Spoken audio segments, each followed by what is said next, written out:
আপনি food delivery কাজে আসলে ভালো স্যালারি ইনকাম করতে পারবেন। তবে মানে সুবিধা অসুবিধা গুলো শেয়ার করব।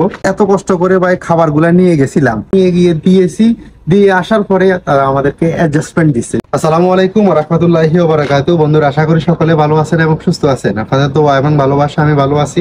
আপনারা আমার টাইটেল এবং থাম্বনেলটা দেখে বুঝতে পারছেন আমি আজকে কোন প্রসঙ্গে কথা বলবো। খুবই গুরুত্বপূর্ণ টপিক শেয়ার করবো আপনাদের সাথে, সেটা হচ্ছে সৌদি আরবের ফুড ডেলিভারি সম্পর্কে।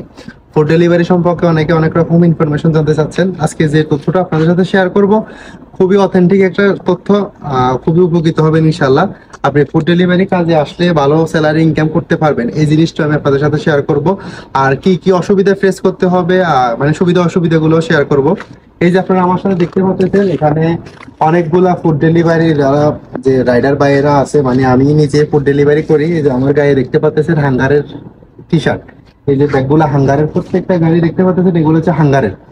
এখানে অনেকগুলো রাইডার আছে, তারা ফুড ডেলিভারি কাজ করে। তারা কি পরিমাণ ইনকাম করে আপনাদের যারা পরিচিত লোক আছে তাদেরকে একটু জিজ্ঞেস করলে বুঝতে পারবেন। এখানে বেশি টাকা ইনকাম করার আলাদা একটা সাইট আছে, কিন্তু আপনি যদি কোনো নির্দিষ্ট একটা শরিকাতে পড়ে যান, শরিকা হচ্ছে যে আপনি ফুড ডেলিভারির কোম্পানিতে দেশ থেকে আসতেছেন, ওইটা হচ্ছে শরিকা বলে। আসলে ফুড ডেলিভারির কোনো কোম্পানি নাই এদেশে, সবগুলাই সাপ্লাই কোম্পানি। আপনি সাপ্লাই কোম্পানির মাধ্যমে হয়ে কাজ করতে হবে।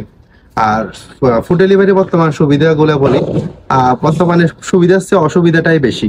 একটাই সুবিধা, সেটা হচ্ছে আপনি আপনার ইচ্ছা মতো কাজ করতে পারবেন। সেটা হচ্ছে কি কোনো প্যারা নাই। বড় ঝামেলা পড়বেন সেটা হচ্ছে বর্তমান শিপ নিয়ে। এই যে হাঙ্গারের আমি আপনাদেরকে দেখাই একটু।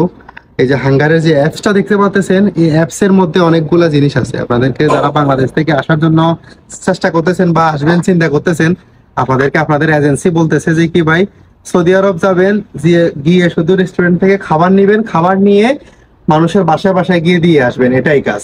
কিন্তু না, এখানে আসার পরে প্রেক্ষাপটটা পুরোই ভিন্ন। আপনি এখানে মাতাম বলে রেস্টুরেন্ট গুলাকে, মাতাম থেকে যখন অর্ডার গুলা নিবেন, ও মাতাম থেকে অর্ডার নিতে গেলেও দেখা যায় যে আধা ঘন্টা 20 মিনিট 1 ঘন্টাও লাগতে পারে, আবার 10 মিনিটের মধ্যেও হয়ে যায়। 10 মিনিটের মতো লাগে সর্বনিম্ন, 10 মিনিটের কমে হয় না। বিশেষ করে আপনি মাতাম থেকে অর্ডার গুলা নিবেন, নিয়ে বাসায় বাসায় গিয়ে, সৌদিদের বাসায় বাসায় গিয়ে দিয়ে আসতে হবে। সেটা হতে পারে 5 কিলোমিটার, 10 কিলোমিটার, 15 কিলোমিটার, 20 কিলোমিটারের মধ্যে। আবার আপনাদেরকে বলতেছে শুধু নিবেন আর দিবেন, এরকম কিছু না। আপনি যখন কাজে নামবেন তখন বাস্তব অভিজ্ঞতা বুঝবেন। আর বিশেষ করে একটা জিনিস খেয়াল রাখবেন, আপনি বাংলাদেশে একরকম বাইক চালাইছেন, আপনি সৌদি আরব আসলে যে বাইক চালাতে পারবেন ওই রকম কিছু না।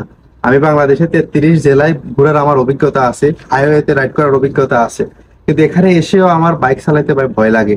কারণ হচ্ছে এখানে সৌদিরা যেভাবে গাড়ি চালায়, বিশেষ করে সৌদি পোলাপাইন যেভাবে গাড়ি চালায়, ইচ্ছে করে এসে ভাই হারাকাতগিরি করে। মানে তখন আপনি নিজেকে ব্যালেন্স করতে পারবেন না। সোজা কথা হচ্ছে এতটুকুই বলবো, আসার আগে ভেবে চিন্তে আসার জন্য চেষ্টা করবেন। আর বেশি টাকা কখন ইনকাম করতে পারবেন, আপনি বাংলাদেশ থেকে ফুড ডেলিভারি ভিসা আসার দরকার নাই। আপনি বাংলাদেশ থেকে ফ্রি ভিসা আসেন ভাই, ফ্রি ভিসায় এসে আপনি এদেশে কোনো একটা শরিকাতে কাফালা হয়ে নিজে বাইক কিনেন, নিজে সবকিছু করেন, তখন আপনি 4-5 হাজার রিয়াল ইনকাম করতে পারবেন। আর এই যে ভাইদেরকে দেখতে পাচ্ছেন, এই ভাইয়েরা ফিক্সড করা স্যালারি, 2,000 টাকা স্যালারি, 400 একটা টার্গেট। বর্তমান যে সিচুয়েশন, তাদের শিফটের যে সমস্যা, শিফট পাওয়া যাচ্ছে না। যে 400 একটা টার্গেট যে বাইরা দেয়, তারা কিন্তু আজকে দুইজনে এই শিফটের কারণে কাজ করতে পারে না। তার মানে হচ্ছে কি 400 একটা হলে ডেলি 13টা তলব লাগে, মানে 13টা অর্ডার লাগে। 13টা 2 দিন গ্যাপ গেলে 26টা অর্ডার ড্রপ হয়েছে, তখন তারা 26টা অর্ডার পিছনে পড়ে গেছে।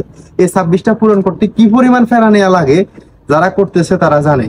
আপনাদেরকে আমি সরাসরি আরেকটা ভিডিওতে কথা বলে দিব রাইডারদের সাথে, তখন আপনারা বুঝতে পারবেন। আমি আমার এই চ্যানেলে যতগুলো ভিডিও শেয়ার করার জন্য চেষ্টা করি, সবসময় শেয়ার করি যে সঠিক একটা ইনফরমেশন। কারণ প্রবাসী ভাইয়েরা বাংলাদেশের মাটি যখন ত্যাগ করে, তখন ভাই কি পরিমাণ কষ্ট ফেস করে, তখন প্রবাসী ভাইরাই ভালো জানে। আমি চাই না কোনো প্রবাসী ভাই কষ্ট করুক, এই জন্য আপনাদের সাথে অথেন্টিক কথাগুলো শেয়ার করার জন্য এই ভিডিওটা তৈরি করা। তো আপনারা বেশিটা ফুড ডেলিভারি করার জন্য একবার যদি আপনার বেশি প্রয়োজন মনে করেন, তাহলে আপনার বাংলাদেশ থেকে ফ্রি বিষয় আসেন বা অন্য কোনো বিষয় আসেন, আসে এদেশের পরিস্থিতি দেখেন, দেখার পরে কাজে নামেন। তখন আপনি ফুড ডেলিভারি করবেন না অন্য কাজ করবেন, তখন বুঝতে পারবেন। তো বন্ধুরা, এই ছোট্ট ভিডিওটার মাধ্যমে এই জিনিসগুলো আমি আপনাদের শেয়ার করছি। হাঙ্গারে কিন্তু আগে শিপ সিস্টেম ছিল না। এই যে আমি আরো একটা জিনিস দেখাই, আমার ওয়ালেটটা। এই যে আমার ওয়ালেটে আমি এত কষ্ট করে ভাই খাবারগুলা নিয়ে গেছিলাম, ঠিক আছে। আমি খাবারগুলা নিয়ে যাওয়ার পরে কষ্ট করে নিয়ে আমি গেছি, নিয়ে গিয়ে দিয়েছি, দিয়ে আসার পরে তারা আমাদেরকে অ্যাডজাস্টমেন্ট দিচ্ছে। অ্যাডজাস্টমেন্ট হচ্ছে জরিমানা।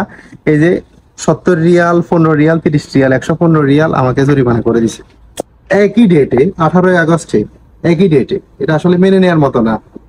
কি বলবো ভাই, এতটুকুই বলবো, এই কাজে আসার আগে একটু ভেবেচিন্তে আসেন, ইনশাল্লাহ কোনো সমস্যা হবে না। আর যে কোনো কাজ ভেবেচিন্তে করার জন্য চেষ্টা করবেন। ঝুঁকি নেওয়া ভালো ভাই লাইফে, কারণ এমন ঝুঁকি নেওয়া যাবে না যেটা আমাদের জীবনের ক্ষতি হবে। কারণ রাস্তায়, এই যে এটা শুধু একটা সফটওয়্যারের কথা বললাম, আপনার রাস্তায় আরো সমস্যা আছে। আপনি একটা ইশারা অমান্য করলেন, মানে একটা সিগন্যাল অমান্য করলেন, আপনার এক একটা ইশারা আছে 3000 টাকা রিয়াল, 3000 রিয়াল, 3000 রিয়াল সমান বাংলা 1 লক্ষ টাকা। তখন আপনি কি করবেন? তখন না পারবেন আপনি সৌদি আরব থেকে যাইতে, না পারবেন সৌদি আরব কোনো কিছু করতে। তো বন্ধুরা, আমাদের এই ছোট্ট ভিডিওর মাধ্যমে এই কথাগুলো আপনাদের সাথে শেয়ার করার জন্য চেষ্টা করছি। ভিডিওতে কোনো ভুল ত্রুটি হয়ে থাকলে ক্ষমা এবং সুন্দরের দৃষ্টিতে দেখবেন। চ্যানেলে নতুন দর্শক হয়ে থাকলে চ্যানেলটা সাবস্ক্রাইব করে পাশে থাকবেন। দেখা হবে নতুন কোনো এপিসোডে, নতুন কোনো ভিডিও নিয়ে। ওই পর্যন্ত সবাই ভালো থাকবেন, সুস্থ থাকবেন। আসসালামু আলাইকুম ওয়া রাহমাতুল্লাহি ওয়া বারাকাতুহু।